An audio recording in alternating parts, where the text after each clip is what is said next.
Bismillahirrahmanirrahim. Alhamdulillah. Wassalatu wassalam ala rasulillah. ومن يهده الله فلا مضل له ومن يضلل فلا هادي له وأشهد أن لا إله إلا الله وأشهد أن محمدا رسول الله. أما بعد فقد قال الله تعالى في القرآن العظيم وأعوذ بالله من الشيطان الرجيم يا أيها الذين آمنوا اتقوا الله حق تقاته فلا تموتن إلا وأنتم مسلمون. إن أصدق الحديث كتاب الله وأحسن الهدي هدي محمد وشر الأمور محدثاتها وكل محدثة بدعة وكل بدعة ضلالة وكل ضلالة في النار. اللهم صل على محمد وعلى آل محمد كما صليت على إبراهيم وعلى آل إبراهيم إنك حميد مجيد. اللهم بارك على محمد وعلى آل محمد كما باركت على إبراهيم وعلى آل إبراهيم إنك حميد مجيد. எல்லாம் வல்ல ஏக இறைவனின் நல்லடியார்களே, அந்த ஏக இறைவனின் சிறுப்பெயரால் நான் இந்த உரையை ஆரம்பிக்கின்றேன். அவன் புறத்திலிருந்து இருக்கக்கூடிய அவனுடைய சாந்தியும் சமாதானமும் முதற்கண் நமது நாயகம் ஸல்லல்லாஹு அலைஹி வஸல்லம் அவர்களின் மீதும் அவர்களது குடும்பத்தாரின் மீதும் சத்திய சஹாபாக்களின் மீதும் மற்றும் நம்ம அனைவரின் மீதும் என்றென்றும் இறங்கட்டுமாக என்று கூறியவாறு இந்த உரையை ஆரம்பிக்கின்றேன். உரையின் தலைப்பு நோன்பின் மாண்பு அல்லது ரமதானின் சிறப்பு. ரமதான்னு சொன்னாலே அரபு மொழியில் எரிக்கிறதுங்கிற அர்த்தம் தான்.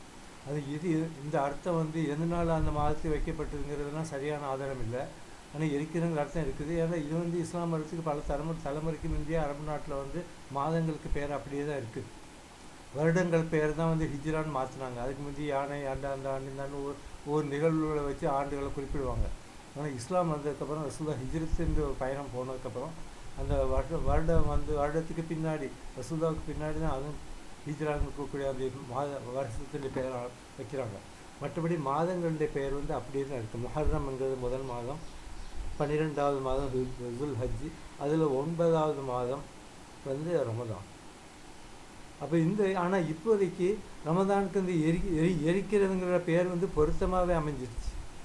ஏன் இந்த ரமதான் மாதத்தில் நடந்த அந்த சிறப்பு, ரமதான் மாதத்துக்கு கொடுக்கப்பட்ட சிறப்பு, பாவங்களை எரிக்கக்கூடிய மாதம், அவ்வளோ சிறப்புள்ள மாதம். ஆமாம், இந்த மாதம் நம்ம எதிர்கொள்கிறோம். இந்த மாதத்தில் இந்த 11 மாதங்களும் நாம் அருள் வேண்டி தொழுதிருப்போம், எல்லாம் துவா செஞ்சுருப்போம், எத்தனை இபாதத்துகள் செஞ்சுருப்போம். ஆனால் இதில் அடிஷ்னலாக இந்த மாதத்தில் ஒரு அந்த வணக்க வழிபாடு செய்கிறதுக்கு நாம் தயாராக இருக்கோம். அந்த வணக்க வழிபாடு அந்த இபாதத்து நோன்பு நோக்குது. மண் ஷஹித ரமதானம் என்கும் ஷஹரு புல் யசூமு. நீங்கள் இந்த ரமதானை சந்தித்தால் அந்த ரமதான் காலத்தில் நீங்கள் உங்களுடைய வாழ்க்கை உங்கள் தொடருமாக இருக்குமானால் அந்த மாதத்துக்கு நீங்கள் மரியாதை செய்யுங்கள். எப்படி? அதனுடைய பகல் நேரங்களில் நீங்கள் விரதம் இருங்க. அந்த விரதம் இருக்கிறது எப்படிங்கிறதும் நான் பின்னால் சொல்கிறேன். அப்புறம் இரவு நேரங்களில் அதிகமாக தொழுகையில் ஈடுபடும். அது அந்த மாதத்தினுடைய குரான் அந்த மாதத்தில் இறங்குறது தான் மிகப்பெரிய சிறப்பு. இன்னான் அன்சல்னாஹு ஃபீ லைலத்துல் கத்ர் வ மா அத்ராக மா இன்னா அன்சல்னாஹு ஃபீ லைலத்துல் கத்ர் வ மா அத்ராக மா லைலத்துல் கத்ர் லைலத்துல் கத்ரி கைருன் மின் அல்ஃபி ஷஹர். இந்த லைலத்துல் கத்ர் இந்த இரவு இந்த சிறப்புமிக்க ஒரு இரவு. அதில் தான் குரானுடைய முதல் வசனம் இறங்கிச்சுன்னு தான் அந்த இதுடைய அர்த்தம். அப்போ குரான் இறங்கிச்சு நினைக்க மொத்த குரானும் அதில் இறங்கல. அதனுடைய ஆரம்ப வசனங்கள் அதில் தான் இறக்கப்பட்டது. அதில் தான் ரசூலுல்லாஹ்வுக்கு தான் ஒரு நபிங்கக்கூடிய அந்த அறிவிப்பு அவங்களுக்கு கிடைச்சிது. அது வரைக்கும் அவங்க சாதாரணமாக முஹம்மது தான். இந்த லைலத்துல் கத்ர் இரவுல தான் அதிலிருந்து அவங்க நபிங்கக்கூடிய அந்த ஒரு அந்தஸ்தை அடைகிறாங்க. அது கூட அவங்களுக்கு தெரியாது எதுக்காக இப்படி இறக்கப்பட்டு அந்த அனுபவமே அவங்களுக்கு ஒரு அதிர்ச்சியாகவும் பயங்கரமாகவும் தான் இருந்தது. வரக்கத்து நௌஃபல்ங்கிறவர் தான் அதை தெரிவிக்கிறார், நீங்கள் நபியாக ஆகிட்டீங்கன்னு சொல்லி. அது வரைக்கும் அதுக்கு பிறகு தான் அவங்களுக்கு அந்த அந்தஸ்து கிடைக்குது. அது ரமதான் மாதத்துலாம் கிடைக்குது. ரமதான் மாதத்தை பற்றி அல்லாஹ் என்ன சொல்கிறாண்டா, ஷஹர் ரமதான் அல்லது உன்சில ஃபீல் குரான ஹுதன் லின்னாஸ். மனிதர்களுக்கு நேர்வழி காட்டக்கூடிய இந்த குரான் இந்த மாதத்துலாம் இறங்குச்சு. அதனால இந்த மாதத்தை மண் ஷஹித ரமதானா மின்கும் ஷஹரு புல் யசூமு. நீங்கள் வந்து அதில் நோன்பு வைங்கன்னு அல்லாஹ் சொல்கிறான். அதுலேயும் வந்து இறைவன் வந்து எவ்வளோ கருணை, அதாவது நாளை கல்விக்குள்ளாக நப்சன் இல்லா வசகாங்கிறான். உங்களுக்கு வந்து நான் வந்து இலேசையே நாடுகிறேன். அதையும் இன்னொரு இடத்துல சொல்கிறான், யுரீதுல்லாஹு பிக்கும் யூஸ்ரா, இறைவன் உங்களுக்கு எளிதையே நாடுகிறான், கஷ்டத்தை நாடையில உலா யுரீது பிக்கும் உஸ்ரா. அப்போ இந்த இந்த இறைவனுடைய இந்த கருணை எப்படி எப்படிலாம் வெளிப்படுதுங்கிறது. ஒரு எஜமான் வந்து ஒரு மனிதர்களுடைய எஜமான் நல்லவங்களே இருப்பாங்க, ஆனால் என்னதான் இருந்தாலும் ஒரு குறிப்பிட்ட லிமிட்டுக்கு மேலே வேணால் கோவப்படுவாங்க, தண்டனை கொடுப்பாங்க தேவையில்லாமல். ஒரு அடிமை வந்து ஒரு வேலைக்காரன் வந்து ஒரு காரியத்தை வந்து தப்பாக பண்ணிட்டான், இல்லை செய்ய இல்லை அப்படின்னா அவங்க கோவப்படுவாங்க, தண்டனை கொடுப்பாங்க. ஆனால் இந்த எஜமான் அப்படி இல்லை. இவன் கோபத்தை விட அன்புக்கு தான் அதிகமான முக்கியத்துவம் கொடுப்பான். இறைவனுடைய கோபத்தை விட அவனோட அன்பு தான் முந்திக்குது இதுலேருந்து. அப்போ அந்த இதில் வந்து இறைவனை வந்து நம்மளுக்கு வந்து சில காரியங்கள் செய்ய சொன்னாலும் அதுலேயும் எளிமையை தான் நாடுறோம். மண்கான மின்கும் மரியவன் அவ் அலா சஃபரும் யுத்தத்தன் மின் ஐயாமில் உஹ்ரா. நீங்கள் வந்து நோய்வாய்ப்பட்டிருந்தாலோ அல்லது நீங்கள் சஃபரில் இருந்தாலோ அந்த நாட்களை நீங்கள் கணக்கிட்டு நீங்கள் வந்து பிற்காலத்தில் அந்த இதை வந்து கம்ப்ளீட் பண்ணிடுங்க, அந்த நோன்பை கம்ப்ளீட் பண்ணிடுங்க. உங்களுக்கு நோய் தீர்ந்ததுக்கப்புறம், உங்கள் சஃபர் முடிஞ்சதுக்கப்புறம் நீங்கள் ரிலாக்ஸ் ஆகிடுவீங்க இல்லையா, அப்போ வந்து இந்த நோன்பை மட்டும் விட்டுறாதீங்க, மறந்துடாதீங்க. விட்டு அது அப்படி அலட்சியமாக இருந்தாது. ஏன்னு சொன்னால் இன்குந்தும் தாளம், அதாவது அது வந்து உங்களுக்கு பெரிய ஒரு நன்மை இருந்தது. அன்துசிமும் அன்தசுமும் ஹைருன் லக்கும், அன்தசுமும் ஹைருன் லக்கும். நீங்கள் நோன்பு வைக்கிறது தான் உங்களுக்கு சிறப்பு, அது விடுறது சிறப்பில்லை. ஆனாலும் கஷ்டமாக இருக்கும்போது, நோய்வாய்ப்பட்டிருக்கும்போது, சஃபர்ன்றது பெரிய கஷ்டம். ஒரு இடத்துலேருந்து இன்னொரு இடத்துக்கு மைக்ரேட் ஆகுறது வந்து அது உல்லாச பயணமாகவே இருந்தால் கூட சிரமம்தான். நம்ம போகக்கூடிய பயணம் உல்லாச பயணமாக இருக்கலாம், மகிழ்ச்சியான எக்ஸ்கர்ஷன் சொல்லுவாங்க. இருந்தாலும் அந்த பயணத்தில் ஈடுபடும்போது அதில் வாகனங்கள் உட்கார்றது, வாகன வசதிகள், இது நிறைய சிரமங்கள் இருக்குது. நம்ம சாமானில் நம்ம லக்கேஜுகளுக்கு அங்கே இதெல்லாம் பெரிய சிரமம் தானே. அதையும் அதுதான் பார்த்து சொல்கிறான், அதை நீ நோன்பு வைக்க வேண்டாம். ஆனால் இருந்தாலும் உனக்கு முடிஞ்சுன்னு சொன்னால் நீ வந்து பின்னாடி அந்த நாள் அந்த நேரத்தில் நீ நோன்பு வை முடிஞ்சுன்னு சொன்னால், இல்லைன்னா வேண்டாம். ஆனால் பின்னாடி அதெல்லாம் தீர்ந்ததுக்கப்புறம் நீ அதை வந்து அந்த நாட்களை கணக்கிட்டு நீ நோன்பு வச்சுக்கோ. அப்புறம் நோன்புடைய மகத்துவம் எவ்வளோ தான் தெரியுதுட்டீங்களா. நோன்பை வந்து ரசூலுல்லாஹ் சொன்னாங்க, நோன்பாளிங்கக்கூடியவன் சிறப்பு வந்து எப்படி எந்த அளவுக்குண்டா, அவன் வந்து பொய் பேச மாட்டான், கெட்ட வார்த்தைகள் சொல்ல மாட்டான், சண்டை போட மாட்டான், அநியாயமாக வந்து ஒருத்தருக்கு அநியாயம் செய்ய மாட்டான். சண்டைன்னு ஒன்று வந்தால் கூட, பித்ரான்னு ஒன்று வந்தால் கூட அவன் என்ன சொல்லுவான் தெரியுமா, மேக்ஸிமம் அதை வந்து பொறுமையான சகிச்சுக்கிறோம். அதுக்கு நீ என்ன மீறிச்சின்னு சொன்னால், இந்தாப்பா நான் நோன்பு வச்சுருக்கேன் ஆனால் சாய் அப்படின்னு சொல்லிடுவோம். இப்போ இது எவ்வளோ பெரிய சிறப்பு. மனிதனாக காட்டக்கூடிய ஒரு தன்மை வந்து நோன்புல தான் இருக்குது. அதனால தான் அதுதான் அந்த நோன்பை விட்டுறாதீங்கன்னு சொல்கிறோம். பெண்களுக்கு அவங்க மாதவிடாய் காலத்தில் நோன்பு வைக்க முடியாது, அது பின்னாடி அடுத்த ரமதான் வர்றதுக்கு முன்னாடி நீங்கள் அதை கணக்கிட்டு அந்த நோன்பை வைத்து கொள்ளுது அப்படின்ட்டு அந்த ஏன் இதை வலியுறுத்திருந்தால் அதுதான் மனிதனுடைய மனசை வந்து பக்குவப்படுத்தும்.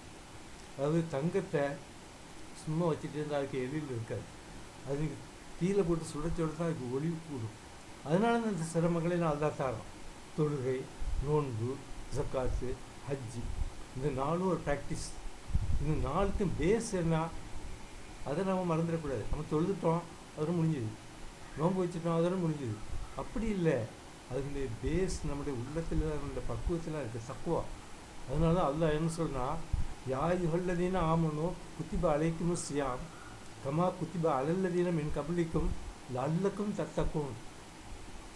விசுவாசிகளே, மனிதர்கள் எல்லாம் சொல்லலை, முஸ்லீம்களேன்னு கூட சொல்லலை, மூமின்களை பார்த்தா அல்லா பேசும். ஏன்னா முஸ்லீமாக இருந்துட்டால் மட்டும் காணாது. அது இன்னொரு இடத்துல அல்லா சொல்கிறான், ஒரு காலத்தில் ஆராபா ஆமன்னா குல்லம் தூமினு ஒலாக்கின் குழு அஸ்லம்னான்னு அல்லா சொல்கிறேன் இல்லையா. நீங்கள் வந்து இன்னும் ஈமான் கொள்ளையில் முஸ்லீம்களை வேண்டாம் சொல்ல, முஸ்லீம்கள் கூட அந்த தரம் வேறு. மூமினாக இருக்கிறது தான் வந்து பெர்ஃபெக்ட். அப்போ அதனால தான் அல்லா என்ன சொல்கிறேன், நீ முதல்ல ஈமான் கொடு. அப்போ அந்த ஈமான் அந்த தரத்துக்கு வந்ததுக்கப்புறம் தான் இதை அல்லா சொல்கிறேன், யா யுஹல்லதீன ஆமனு குத்திப அலைக்கும் சியாம். நான் உனக்கு பட்டினி கிடக்கிறத நோன்பு வைக்கிறத வந்து கடமையாக்கியிருக்கேன். ஏன் தெரியுமா?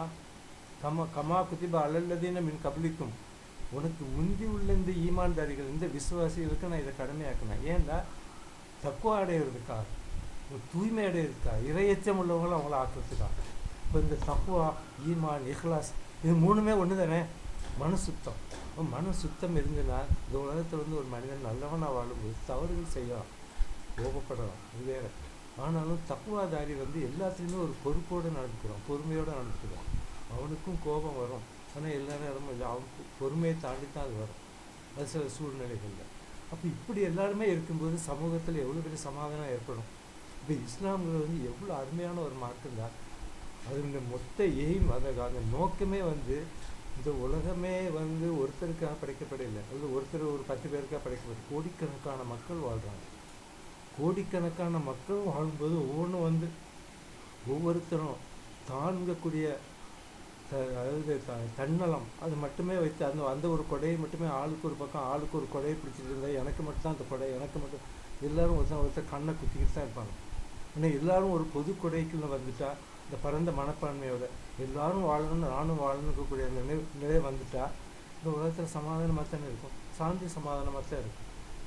இந்த உலகத்தில் அல்லாஹ் வந்து எத்தனையோ மக்களை படிச்சிருக்கான், எவ்வளோ அருட்கொடைகள் நமக்கு தந்திருக்கான். ஆறுகள் ஓடுது, சோலைகள் இருக்குது, பழங்கள், கனிவர்க்கங்கள் எல்லாமே எல்லாத்துக்கும் தான் வேணும். ஆனால் இங்கே என்ன நடக்குது, நம்ம நாட்டில் நான் வாழணும், ஒரு நாடுகளுக்கு ஒரு நாடுகளுக்கு சண்டை, அவங்களுக்கு இடையில் சச்சரவு, ஒரு நாட்டை அபகரிக்கிறான், அவங்க அந்த மக்களை வெளியேறிந்து கூட சொல்கிறான். அபகரிக்கிறதுங்கிற ஒரு பக்கம் இருக்கட்டும், அந்த மக்களை நான் அங்கே இருக்க விட மாட்டேங்கிறான், இது எனக்கு தான் சொந்தங்கிறான். அப்போ இதெல்லாம் ஏன் வரும்னா தப்புவா இல்லை, இறை அச்சம் இல்லை. பேய்க்கு பயப்படுறான், பூதத்துக்கு பயப்படுறான், பூதங்களில் வச்சு பூஜை பண்ணுறான். அது வந்து அவனுடைய மனசை எப்படி பக்குவப்படுத்தும்? ஏன் அந்த அந்த நம்ம பார்க்குறோம் சில நான் யாரையும் வந்து குறை சொல்கிறது இல்லை, சில மத கோட்பாடுகளை பார்க்கும்போது நமக்கே அர்த்தம் இல்லாமல் இருக்குது, பயங்கரமாக இருக்கும். நாக்கு தள்ளிக்கிட்டு ஒரு மாதிரி கம்பு முளைச்சிக்கிட்டு இதுதான் தெய்வம், இதுதான் தெய்வ வழிபாடுன்னு சொல்கிறான். இதை பார்த்தா நமக்கு ஆச்சரியமாக இருக்குது. தெய்வம் ஏன் இப்படி இருக்குது? பயமாகவும் இருக்கும், பயங்கரமாகவும் இருக்கும். இல்லை, அவங்க என்னடா பயந்து போய் இது சாத்தான்னா, இதை நான் வழிபட இல்லைன்னு சொன்னால், இதுக்குண்டான காரியங்களான செய்யணும்னு சொன்னால் எனக்கு அது கேடு செய்யும். அப்போ அதுக்கு எந்த அளவுக்கு போகிறாங்கன்னு நரபலி கூட கொடுக்க போகிறாங்க, மனிதனே பலி கொடுக்க போகிறாங்க. அப்போ இந்த சைத்தானிய வழிபாடுங்கிறது வந்து ஒழிக்கப்பட்டு தெய்வத்தை நம்ம வழிபடணும். தெய்வங்கிறது எப்படி, அல்லாஹ் என்ன சொல்கிறான்? அது ரஹ்மானுர் ரஹீம், நான் வந்து அளவற்ற அருளாளர், நிகரற்ற அன்புடையவன்தான். ஒரு தாய் பெற்றோர்களை விட இந்த ரஹ்மான் தான் நம்ம மேலே அன்புடையவன். பெற்றோர்கள் கூட நாம் வந்து வாழ்கிற வரைக்கும் தான் அந்த உறவுகள் தான், அதோட முடிவு வச்சு யாரோ எவரோ மையத்து தான். ஆனால் இறைவன் அப்படி இல்லை, நம்ம கருவிலேருந்து உருவாக்குனவன். அவன் நம்ம மேலே எவ்வளோ பாசமாக அன்புமாக இருப்பாங்கிறது நம்ம எல்லாருக்குமே தெரியும். அப்போ கடைசி வரைக்கும் அந்த உறவு தான் தொடரப்போகுதுங்கிறதுக்காக எல்லா கடமை அவன் சொல்லக்கூடிய காரியங்களும் நம்ம முன்னின்று செய்யணும். நம்மளால் முடிஞ்ச வரைக்கும் பருந்துகளை சுண்ணத்துகளையும் பேணணும் முடிஞ்ச வரைக்கும். ஆனால் இந்த ஃபர்துகள் வந்து கண்டிப்பாக செய்யணும். இப்போ நோன்பை எல்லாத்துக்கும் ஃபர்தாக்கியிருக்கான், ஆரோக்கியம் உள்ளவங்க, நோயாளிகளை தவிர. நோயாளிகள்லேயே வந்து இன்னும் சில நோயாளிகள் இருக்காங்க, நிரந்தர நோயாளிகள் இருக்காங்க, அவங்க நிரந்தர இயலாமை உள்ளவங்க இருக்காங்க. அவங்களையும் அல்லாஹ் தவிர்த்துக்கொள்ள சொல்கிறான். குடும்பங்களுக்கு மிஸ்கின்களுக்கு நீங்கள் உணவு கொடுங்கன்னு சொல்கிறான். இல்லைன்னு சொன்னால் அதுவும் வந்து இஸ்லாம் கட்டாயப்படுத்த இல்லை, அதுக்கு ஒரு சில ஹதீஸ்கள் இருக்குது. அது இப்போ நம்ம அதையெல்லாம் சொல்கிறதுக்கு நமக்கு நேரம் இல்லை. ஒரு ஹதீஸை மட்டும் நான் சொல்கிறேன். ரசூலுல்லாஹ் சொன்னாங்க, நோன்பாளியினுடைய அவன் வாயிலேருந்து வரக்கூடிய அந்த துர்நாற்றம் கூட அல்லாஹ்வுடைய புறத்தில் வந்து கஸ்தூரியோட மேலான வாசனையோடு இருக்குது. இவ்வளோ சிறப்பு இந்த நோன்புக்கு இருக்குது. இந்த வரக்கூடிய நோன்பு வந்து நம்ம வரவேற்போம்.